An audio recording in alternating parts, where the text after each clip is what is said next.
দাদা, হ্যাঁ ডিএ বলছি। 20% বাড়ানো হলো, কিভাবে দেখছেন বিষয়টা? দেখুন মানে আগের সরকার তো সদিচ্ছা দেখায়নি, এই সরকার সদিচ্ছাটা দেখালো। আহ, মানে বিরোধী নেতা থাকার সময় তিনি যেভাবে আমাদের আন্দোলনের পাশে থেকেছেন সেটাও নজিরবিহীন একটা ব্যাপার ছিল। সরকার ভরসা দিয়েছিলেন যে সরকার যদি বদলানোর জন্য আমরা যেভাবে কাজ করেছি, নতুন সরকারে এসে পরে সরকার আমাদের দাবি দাবাগুলোকে মিটিয়ে দেবেন। সেই প্রতিশ্রুতি পালনের পথে অনেকটা এগিয়ে গেলেন আজকে। 42%-এর মধ্যে 20% মিটিয়ে দেওয়া হয়েছে। সেটা অক্টোবর থেকে দেওয়া হবে, যদিও আপাতত অক্টোবর পর্যন্ত মানে ডিফারেন্সটা 42%ই থাকবে। কিন্তু আমরা মনের উপরে খুশি।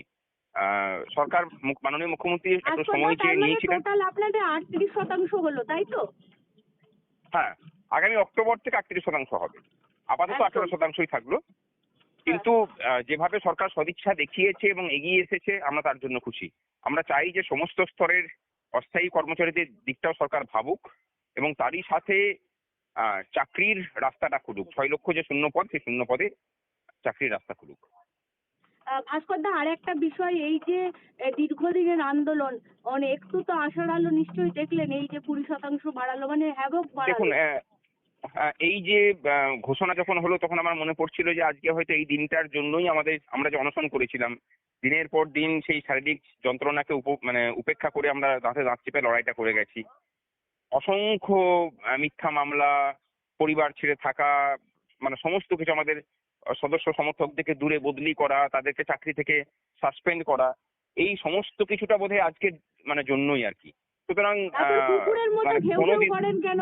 কুকুরের মতো ঘেউ ঘেউ করেন কেন? মুখ্যমন্ত্রী বলেছিলেন যে দেখুন, চিরকুটে দিয়ে দেওয়ার মতো করে আমরা দিয়ে দেবো না, আপনাদের সম্মান রেখে এবং আপনাদের সাথে দেওয়া প্রতিশ্রুতি রেখে পরেই আমরা কাজ করব। আমরা খুশি যে সেই প্রতিশ্রুতি উনি কিছুটা পালন করেছেন। আর একটা, একদম ভাস্কর দা, আপনাদের অনেক দিনের লড়াই, কার্যত আপনারা জয়ের মুখ দেখলেন এই মুহূর্তে দাঁড়িয়ে।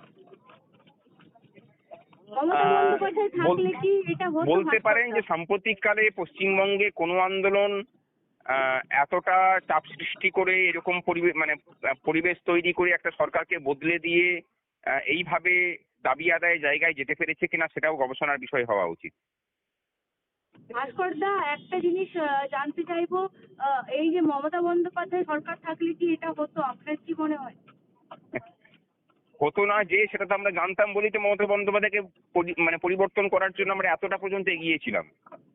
আপনারা কি বিশ্বাস করবেন না করবেন জানি না, যদি 4 তারিখের রেজাল্টটা অন্যরকম হতো তাহলে হয়তো পশ্চিমবঙ্গে প্রথম লাশটা আমারই পড়তো। কিন্তু আমি জানতাম যে আহ, যা হবে হবে, কিন্তু এই অপশাসন থেকে রাজ্যবাসীকে মুক্তি দিতেই হবে। সুতরাং তার জন্য মাননীয় সর্বোচ্চ পণ করি। মাননীয় মুখ্যমন্ত্রীর উদ্দেশ্যে কি বলবেন? শুভেন্দু অধিকারীর উদ্দেশ্যে কি বলবেন দাদা?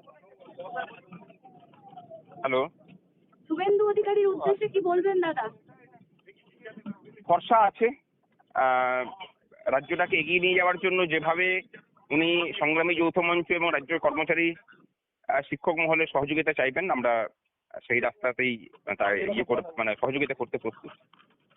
আপনাকে অসংখ্য ধন্যবাদ আমাদেরকে এতক্ষণ সময় দেওয়ার জন্য। নমস্কার।